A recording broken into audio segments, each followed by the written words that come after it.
देखिए वहां पर दो चेहरे हैं, एक चेहरा है पर्दे के पीछे और एक सामने जो चेहरा दिखाई देता ममता जी का दिखाई देता, और एक है भाईपो।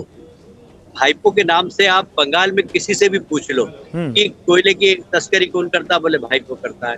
तो वो एक तस्कर ग्रुप को संरक्षण देने वाला एक सुपर पावर सीएम वहां पर है, जो कि इन सब काम को अंजाम नहीं देता है। कैलाश जी जरा हमारे दर्शकों को बताइए इसके बारे में और डिटेल से, क्योंकि हमारे जो दर्शक हैं उनको नहीं समझ में आ रहा आप किस भाईको का जिक्र कर रहे हैं। देखिए आप गौरव जी बहुत अच्छे पत्रकार हैं, आप खोजी पत्रकार, और आप बंगाल में अपने पत्रकार से पूछिए कि भाईपो कौन है।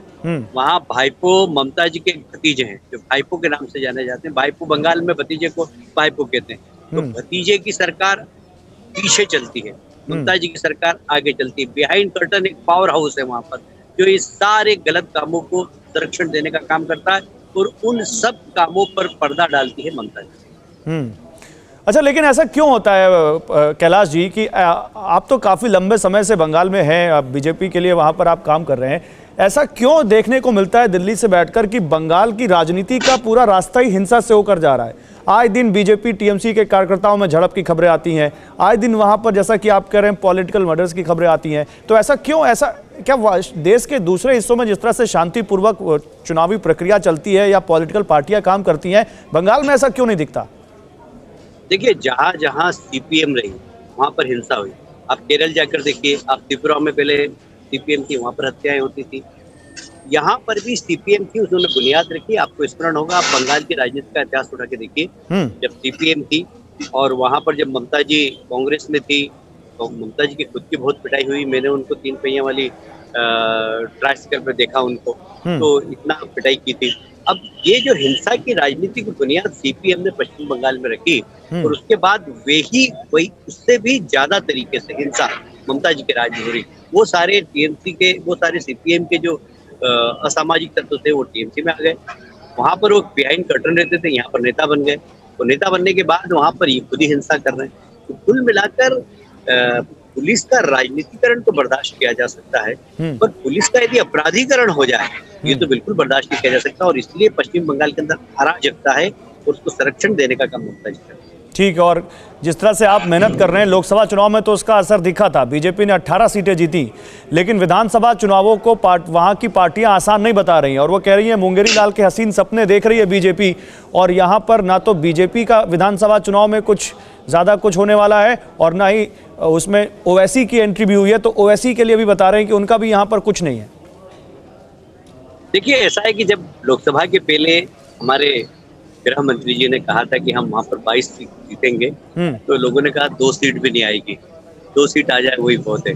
और हम जब 18 सीट जीते, तो आप जैसे पत्रकारों ने भी एकदम खोजा कि एकदम 18 सीट कैसे बीजेपी जीत गई, क्योंकि हमारा निश्चित रूप से वहाँ पे जनाधार नहीं था, पर हमारा जनाधार मजबूत हो गया। और लोकसभा के बाद से हमने और मेहनत की है, और हमने और नीचे तक पहुंचने की। मैं बता दूं आपको, 88,000 पोलिंग बूथ है, 65,000 पोलिंग बूथ पे हमारे कार्यकर्ता है। नेटवर्क हमने वहाँ खड़ा कर दिया, और इसलिए उन कार्यकर्ताओं के दम पर हम कह रहे हैं कि हम सरकार बनाएंगे, 2/3 बहुमत से सरकार बनाएंगे। ओवैसी लड़े या नहीं लड़े हमें कोई फर्क नहीं पड़ता, हम 51% वोट लाकर 2/3 बहुमत पे सरकार बनाएंगे। अच्छा, लेकिन मुझे एक चीज और बताइए, यहाँ पर आपने कहा कि अभी शुभेंदु अधिकारी तो बीजेपी में आए भी नहीं, तो कब आ रहे हैं वो बीजेपी में? ये तो उनका निर्णय है, मतलब वो निश्चित रूप से टीएमसी से बहुत नाराज है। और मैं नहीं, आपकी बातों से ऐसा लग रहा है कि बीजेपी से उनकी बातचीत चल रही है। देखिए हमारी कोई बातचीत नहीं होती, पर मुझे लगता है कि यदि जो बंगाल को प्यार करता है, जो सोनार बंगला का सपना देखता है, आज की तारीख में वहां पर सीपीएम समाप्त है, कांग्रेस समाप्त है। मोदी जी के नेतृत्व में वहां पर भारतीय जनता पार्टी की ताकत बढ़ रही है, लोगों को मोदी जी पे विश्वास है। और सब जानते हैं कि यदि सोनार बंगला कोई बना सकता है, तो भारतीय जनता पार्टी मोदी जी के नेतृत्व में वहां पर सरकार बना के बना सकती है। ठीक है, चुनाव के परिणामों पर तो सबकी नजर टिकी हुई है, और ये हम सब जानते हैं कि बंगाल का इलेक्शन इस बार बहुत दिलचस्प होने जा रहा है, क्योंकि बीजेपी बहुत कड़ी टक्कर दे रही है टीएमसी को। लेकिन मेरा एक सवाल अब आपके बयान से जुड़ा हुआ है। आपने कैलाश जी अभी एक चुनावी रैली में कहा कि जनवरी में हम CAA सिटीजनशिप अमेंडमेंट एक्ट लागू कर देंगे, और इससे बंगाल में जो शरणार्थी हैं उनको हम जल्दी से जल्दी वहां पर नागरिकता देंगे। इसको लेकर काफी हंगामा मचा हुआ है, कह रहे हैं कि सरकार की तरफ से बयान नहीं आ रहा है। ये आप कैलाश विजयवर्गीय वहां पर ये पॉलिटिक्स क्यों कर रहे हैं CAA की? देखिए, ये तो प्रधानमंत्री जी ने जनता से वादा किया था लोकसभा के चुनाव में। उसके बाद माननीय गृह मंत्री जी अमित शाह जी सीएए बिल लेकर आए, वह दोनों हाउस में पास होकर कानून बन गया। सुप्रीम कोर्ट में कुछ लोगों ने याचिका लगाई, हमें लगता है कि वो जल्दी उसका निराकरण हो जाएगा।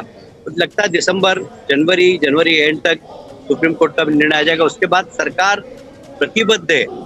अमित शाह जी ने पार्लियामेंट में कहा है कि उन सब लोगों को जो पड़ोसी देशों के अंदर धार्मिक रूप से प्रताड़ित हो रहे हैं, हमारे देश के अंदर शरणार्थी की जिंदगी जी रहे हैं, उनको नागरिकता देंगे हम।